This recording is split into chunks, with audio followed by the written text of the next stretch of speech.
Assalamualaikum warahmatullahi wabarakatuh. Perkenalkan, nama saya Fawaz Altaf Amanullah dengan NIM 112305100000159 dari kelas Komunikasi Penyiaran Islam UIN Syarif Hidayatullah Jakarta.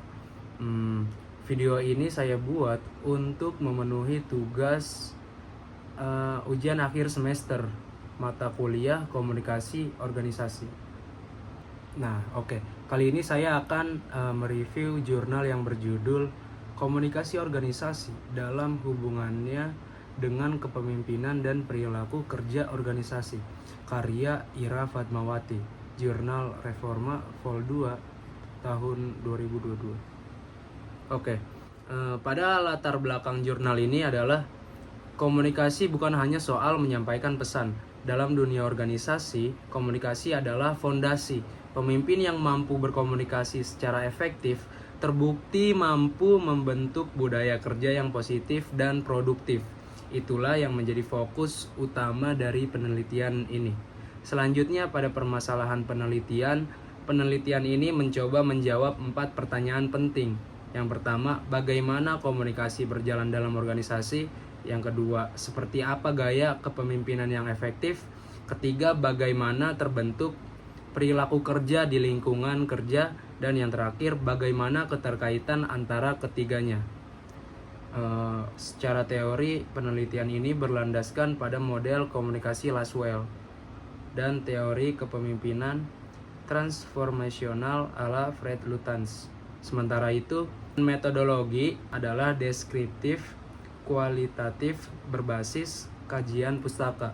Artinya, penulis merangkum dan menganalisis berbagai sumber literatur ilmiah untuk menjawab pertanyaan penelitian. Pada hasil penelitian ini yaitu komunikasi yang efektif adalah komunikasi yang berjalan dua arah, baik dari atasan ke bawahan ataupun sebaliknya, maupun antar rekan kerja. Jadi komunikasi itu harus bersifat informatif, mengatur, mempersuasi, dan mengintegrasi. Dan kepemimpinan yang berhasil adalah kepemimpinan yang punya visi, inspirasi, perhatian pada individu, dan mampu menstimulasi pikiran kritis. Sementara itu, perilaku kerja pegawai ternyata sangat dipengaruhi oleh genetik, lingkungan, pendidikan, dan pengalaman hidup. Komunikasi yang baik memperkuat kepemimpinan. Kepemimpinan yang kuat membentuk perilaku kerja yang sehat. Dalam kesimpulannya, penulis menekankan pentingnya komunikasi sebagai alat utama seorang pemimpin. Lewat komunikasi yang efektif, tujuan organisasi bisa lebih mudah tercapai.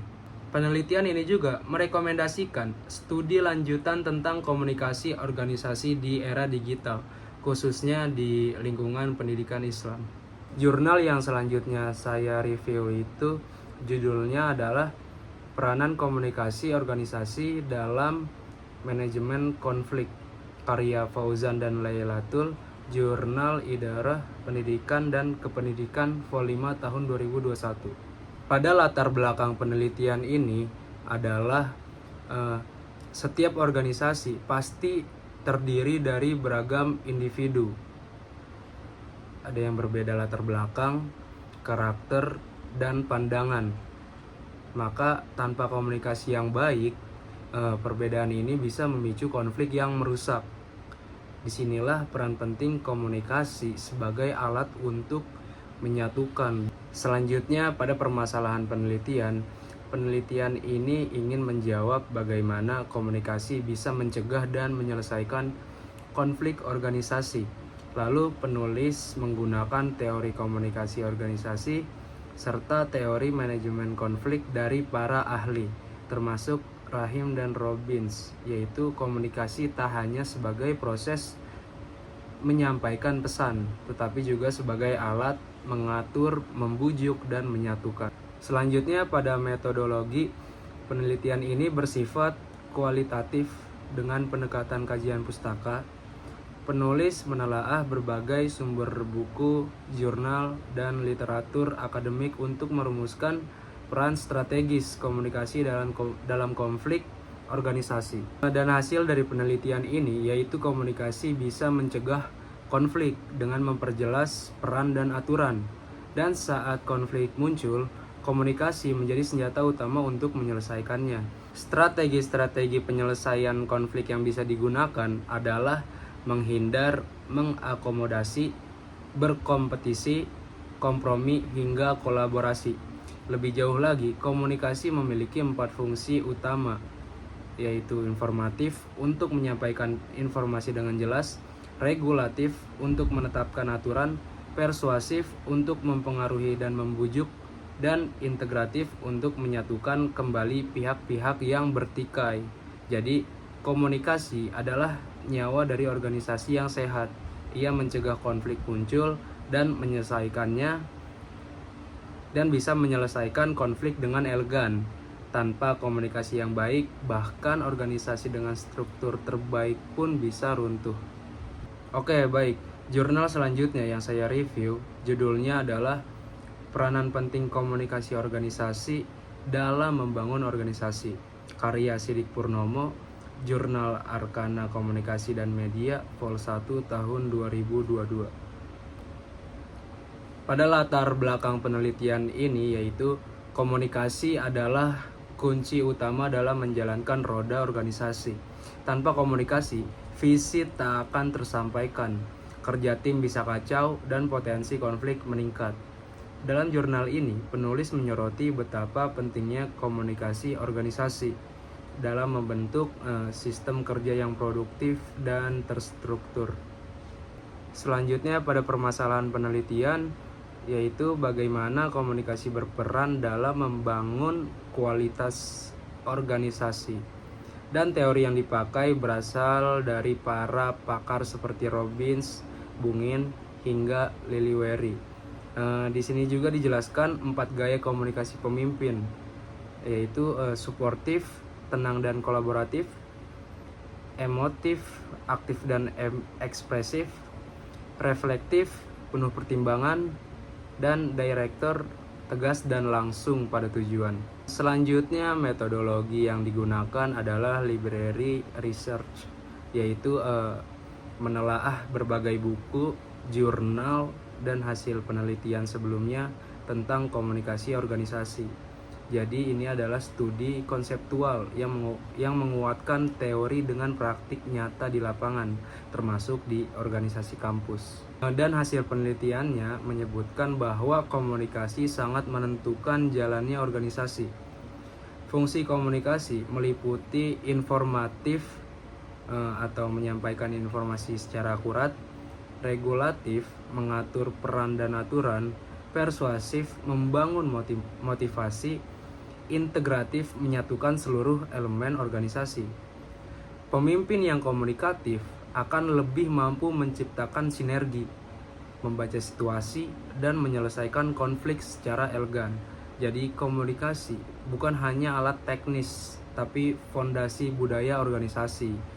Komunikasi yang efektif dan gaya komunikasi yang tepat dari pemimpin sangat menentukan berhasil tidaknya organisasi dalam mencapai target.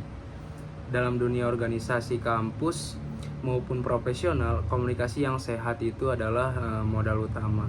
Oke, jurnal selanjutnya yang saya review berjudul Peranan Komunikasi Organisasi bagi Pimpinan Organisasi, karya Evi Zahara. Pada latar belakang penelitian ini, yaitu manusia adalah makhluk sosial yang tidak dapat hidup tanpa berinteraksi. Dalam konteks organisasi, komunikasi menjadi elemen vital agar kegiatan dapat berjalan lancar. Kurangnya komunikasi dapat menimbulkan konflik dan menghambat pencapaian tujuan organisasi. Oleh karena itu, pemimpin harus memiliki kemampuan komunikasi yang mumpuni. Dan dalam kehidupan organisasi, komunikasi adalah hal mendasar yang harus dikuasai oleh seorang pemimpin. Tanpa komunikasi yang baik, akan sulit bagi organisasi untuk mencapai tujuan secara efektif. Nah, permasalahan pada penelitian ini ialah bagaimana peranan komunikasi organisasi dalam mendukung kinerja seorang pemimpin dalam organisasi. Penulis menggunakan teori komunikasi dari berbagai ahli seperti Nelson dan Quick serta Jennifer dan mengkaji komunikasi organisasi menurut Goldhaber. Jurnal ini juga membahas 4 fungsi utama komunikasi organisasi, yaitu informatif, regulatif, persuasif, dan integratif. Selain itu, terdapat 6 gaya komunikasi kepemimpinan yang diulas, mulai dari gaya mengendalikan kesetaraan hingga gaya menarik diri. Penelitian ini menggunakan metode penelitian kualitatif melalui library research dengan mengkaji teori-teori dan hasil penelitiannya terdahulu. Lalu hasil dari penelitian ini menunjukkan bahwa pemimpin yang efektif adalah mereka yang mampu berkomunikasi dengan baik secara verbal maupun non-verbal. Komunikasi yang paling disarankan adalah equalitarian style, di mana pemimpin menciptakan hubungan yang setara dan terbuka dengan bawahannya. Komunikasi yang baik akan meningkatkan motivasi, memperlancar alur informasi, dan menciptakan kontrol kerja yang efisien. Tanpa komunikasi yang sehat, organisasi akan rentan terhadap konflik dan disintegrasi.